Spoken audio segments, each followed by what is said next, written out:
Bonsoir tout le monde, bienvenue à cette revue de Voyager Dark of the Moon Megatron. Je pense que j'ai l'insigne honneur d'être le premier à faire la revue de ce jouet-ci en français. Elle a été faite de nombreuses fois en anglais, mais bon, je pense que j'ai l'honneur d'être le premier à le faire en français, donc je suis très content. Ce matin, j'avais acheté Bumblebee et j'étais insatisfait du peu de trésors que ma chasse m'avait donné. Donc, je suis allé dans d'autres magasins et j'ai réussi à mettre la main sur Megatron et sur Roadbuster. Il y avait aussi Crankcase, Starscream et la plupart de ceux que j'ai déjà nommés. Mais j'ai décidé de mettre un frein quand même à mon enthousiasme parce que c'est quand même dispendieux. Et bon, vous voyez, j'ai eu la chance de mettre ma grosse patte sur Megatron finalement. Très content de l'avoir. Lui, j'ai pas hésité. Vraiment très heureux. Je peux vraiment dire que c'est le premier Megatron de l'univers des films que j'aime. Que je trouve vraiment à mon goût, que ce soit en mode robot, que ce soit en mode véhicule. Ce qui est le fun, c'est que le mode véhicule, pour une fois, n'a pas l'air de n'importe quoi. C'est un camion de la marque Mack, un camion citerne, avec la bâche, ou la toile, si on veut, qui est faite en caoutchouc. Très flexible. On a des détails comme des sangles, mais on n'a pas cru bon des peindre. Et on a aussi la capuche qui va servir de cap pour le mode robot, que je vais mettre de côté pour tout de suite. Et voilà, un camion citerne. On a des petites applications de peinture de chaque côté pour montrer de la rouille.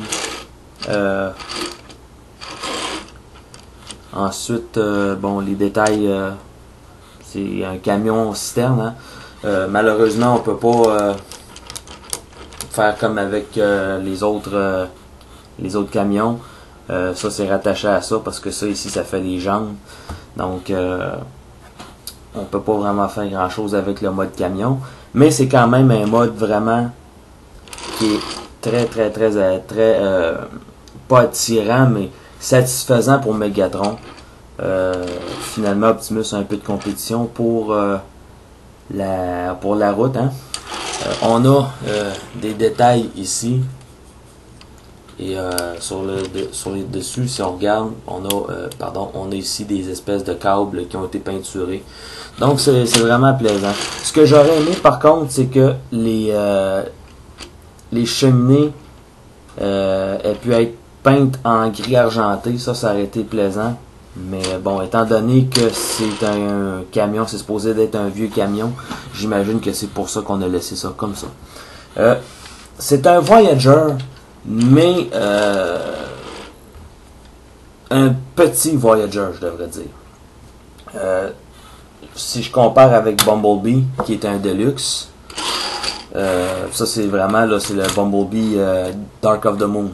On voit qu'il y a quelque chose qui marche pas bien parce que vous voyez que le Deluxe est plus large que le Voyager. La voiture est plus large que le camion citerne. Donc, il y a quelque chose qui marche pas là-dedans, clairement. Là.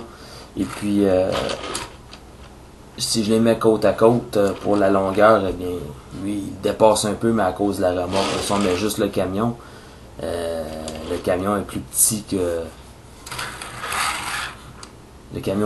Juste le camion ici, il est plus petit que la voiture. Donc, il y a quelque chose qui marche pas. Donc, si ça, étant un Voyager, est plus petit en proportion qu'un Deluxe, eh bien, ça, c'est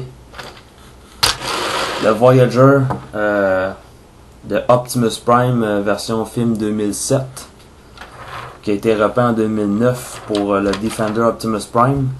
Et vous voyez qu'il y a quelque chose vraiment de bizarre, c'est que on voit plus Megatron. Donc vraiment, on a vraiment rapetissé les tailles pour cette ligne de jouets là.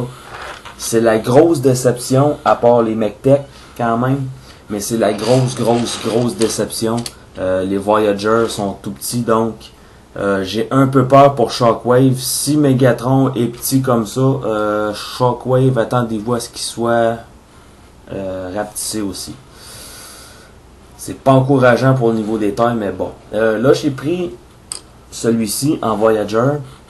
Ça reste à voir si on va avoir un leader. Ça, c'est encore à débattre. On n'a pas eu de confirmation. L'arme MechTech, c'est la partie avant de la citerne. Il suffit de détacher comme ça. Et en appuyant sur l'échelle, ça déploie l'arme. Et contrairement à Bumblebee Deluxe, lorsqu'on appuie sur l'arme, l'échelle, si on la tourne sur de ce côté-ci, on la met de travers, ça bloque l'arme. Donc on peut garder l'arme déployée. Et on a une pin ici, il suffit de remettre en position pour l'attacher sur le port MechTech, le seul port MechTech qu'il y a sur Megatron, à proprement parler, c'est sur le toit. Et je peux vous dire que la tâche n'est pas très simple, parce que le tout est flambant neuf, le tout est tight.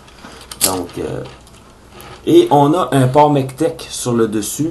Donc, si on veut rajouter une arme, on peut rajouter cette arme-ci. Là, c'est l'arme de Bumblebee. On peut rajouter l'arme de Bumblebee sur le dessus. Donc, ça fait un super méga canon. Pas très attirant, je devrais dire. Tout comme l'arme de Bumblebee, il n'y a pas d'application de peinture. On a juste les roues ici qui sont de couleurs différentes. Et on a, bon, oui, je disais aucune application de peinture, c'est pas vrai, on a une espèce de spot de rouille. Mais c'est vraiment, là, vraiment minime. Donc, je sais pas quoi faire de ça. Déjà comme ça a l'air d'un canon vraiment menaçant. Si on rajoute ça, là c'est censé faire une espèce de pince. Donc, non. MechTech, là, encore une fois, ça m'a pas vraiment impressionné encore là-dedans. On a les vitres qui sont peintes en rouge transparent. C'est du plastique rouge transparent. Et une chose intéressante à voir, c'est que la vitre ici à l'avant est surélevée comparée à celle ici. Bon. Pour transformer Megatron, on va commencer par les jambes. On va séparer ces morceaux-ci, comme ça.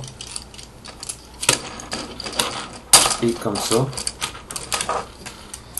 On va rabattre les pièces sur les côtés, comme ça. Et on va écarter les jambes, comme ça. Et on va prendre la fourche et la remettre en place. On va prendre les parties de citerne. On va les remonter. Oh oui, on va les remonter, ça sera pas long. On va rabattre les pieds avant tout. Hein? Et voilà. Même chose de l'autre côté.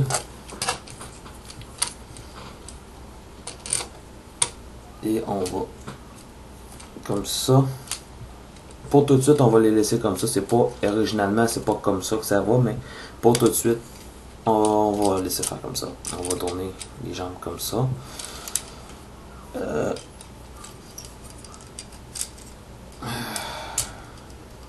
Et voilà, je me suis trompé. C'était ainsi qu'il fallait mettre les pieds. Je vous ai induit en erreur, veuillez m'en excuser. Mea culpa maxima.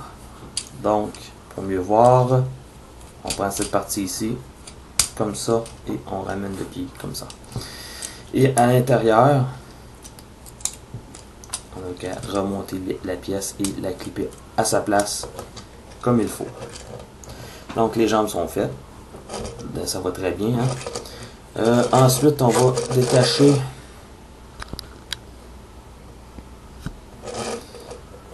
les bras, comme ça, en les éloignant du corps. On a la grille sur le dessus qu'on va séparer. Et oups, j'ai détaché un petit peu trop. Bon. C'est cette partie ici qui m'embête un petit peu plus parce que le tout est très tight, très solide. Donc, bon, pour faciliter, on peut lever le cockpit, le toit du camion.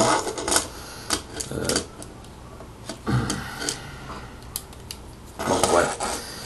Il fallait séparer cette partie ici avant de pouvoir séparer les bras, tout simplement.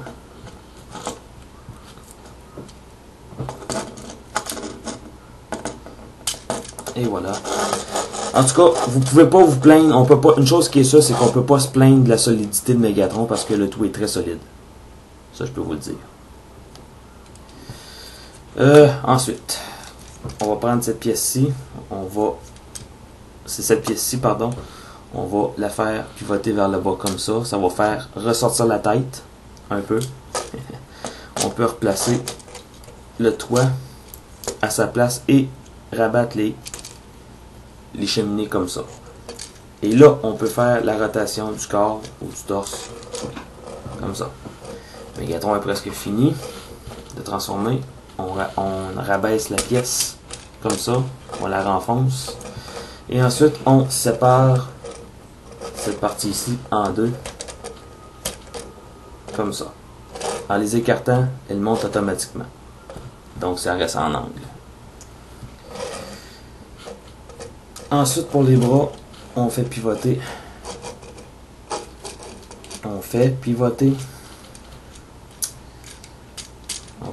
Avant tout, il faut lever la grille. Ensuite, on peut faire pivoter. Ensuite, même chose de l'autre côté. On lève la grille. Et on fait pivoter. Et là, je vais replacer le morceau à sa place. Attendez un tout petit peu. Et voilà. Et ces morceaux-ci sont sur un pivot. Donc, comme ça. Et il ne reste plus qu'à déployer les mains. Et on a Megatron, Dark of the Moon, classe Voyager en mode robot. Je vais vous faire tout de suite la comparaison de la taille que Megatron ici a avec l'édition Voyager de Revenge of the Fallen. Donc, niveau taille, pour ce qui est de la tête, la hauteur, sont à peu près de la même grandeur, sauf que cette fois-ci, Megatron, de ce côté-ci, est un peu plus maigrichon comparé à celui-là qui est costaud. Donc,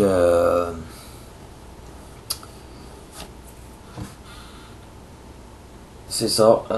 On voit là la taille que ce Megatron-là a comparé à lui. Petite tête comparée à celle-ci. Je dirais même que cette tête-là est un peu petite comparée au reste du corps. Mais bon, on passera pas un heure là-dessus. Et on voit que Megatron s'est mis en forme. Hein? On voit la série d'abdominaux. Chez les humains, on dit un six-pack, là on dirait un 8-pack.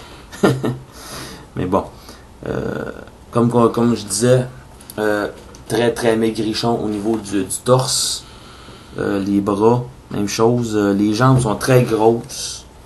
Ça, esthétiquement, peut-être que ça peut déplaire. Mais en dehors de ça, beaucoup de détails de sculpture partout sur la figurine, sur les bras. Les mains sont bien. Moi, j'aime bien les mains. C'est des mains plutôt tordues, donc vraiment. Megatron, cette fois-ci, a vraiment deux mains en jouet. A pas des moignons de fusil ou d'épée, ou en tout cas. Ensuite de ça, il y a les jambes qui sont bien détaillées. Aussi à l'arrière, on a les espèces de pistons ici à l'arrière. Vous pouvez voir comme il faut. Vraiment là, belle réussite. Et pour le visage, je vous ferai pas languir plus longtemps. Je vais vous montrer son visage en gros plan après avoir fait un bon focus. Et voilà. C'est de ça que Megatron a l'air en jouet. Donc beaucoup de détails pour ce visage. Un visage qui est meurtri. Ça, comme qu'on peut voir pour ce côté-ci. On se rappelle à la fin de Revenge of the Fallen, Optimus lui a fait tirer un coup de feu dans son visage avec son propre fusil avant de le lui arracher. Voilà. Du light piping comme vous pouvez voir. Hein. Puis un bon light piping à part de ça. Toute l'arrière de la tête est en plastique rouge transparent. Donc un excellent light piping. Beaucoup de détails comme je disais pour le visage. Là ça c'est vraiment un visage qui fait peur, un visage de monstre. Donc vraiment ce Megatron là, je sais que dans le film il va me plaire. Et avec l'interprétation de Hugo Weaving en anglais qui est excellente et l'interprétation en français au Québec de Vincent Davy, si je me rappelle bien, oui c'est bien Vincent Davy, il est tout aussi bon, une bonne voix, donc très content. Ouais, un bon personnage à voir finalement. Au niveau des articulations, la tête est sur un ball joint, va de gauche à droite et de haut en bas. Articulation au niveau du haut du torse pour la taille. Les épaules sont sur un joint qui fait pivoter, mais on peut également faire ça comme ça avec le bras. On a une articulation juste à l'épaule comme ça. On a une articulation au coude et les mains comme ça. Les jambes vont d'avant à l'arrière, mais vers l'avant c'est un peu limité à cause de la partie ici qui se coince contre le bas de l'abdomen. Et on peut aller vers l'extérieur aussi. On a une articulation en bas, au niveau du genou, un petit peu au-dessus du genou pour tourner le bas de la jambe et le genou se plie. Et pas d'articulation au niveau des pieds sauf pour ce qui est de la transformation. Pour les ports Mectech, on a un port Mectech sur chacun des avant-bras. Et il suffit tout simplement de clipper comme ça. Et on a ça. Ou avec la scie de Roadbuster qui fait très bien avec ce Megatron. Si on pouvait la coincer. Mais bon. Et pour finir,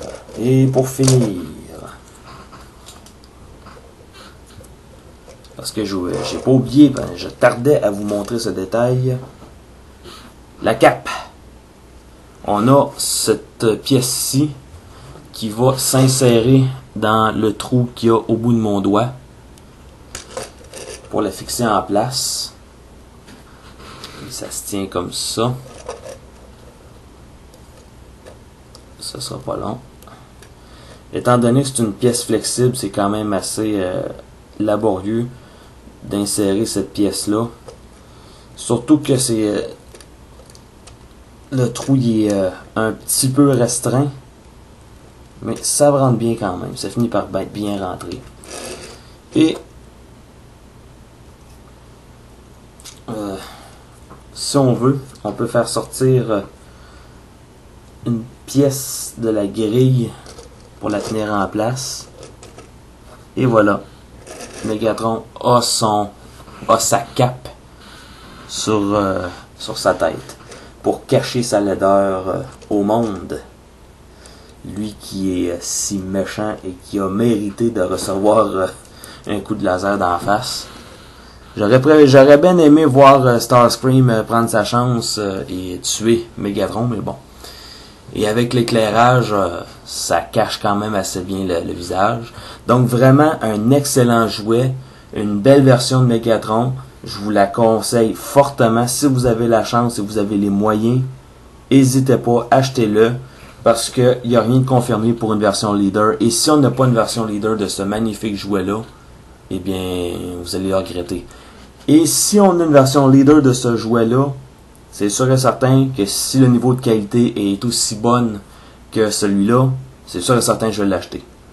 Parce que vous vous rappelez que pour Revenge of the Fallen, j'avais préféré le Voyager que je trouvais mieux que le leader. Et bien là, je peux vous dire encore une fois que le Voyager est vraiment excellent.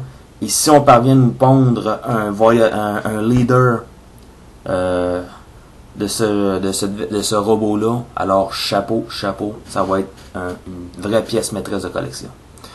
Donc, je vous souhaite une bonne soirée et restez à l'écoute pour ma revue de Roadbuster.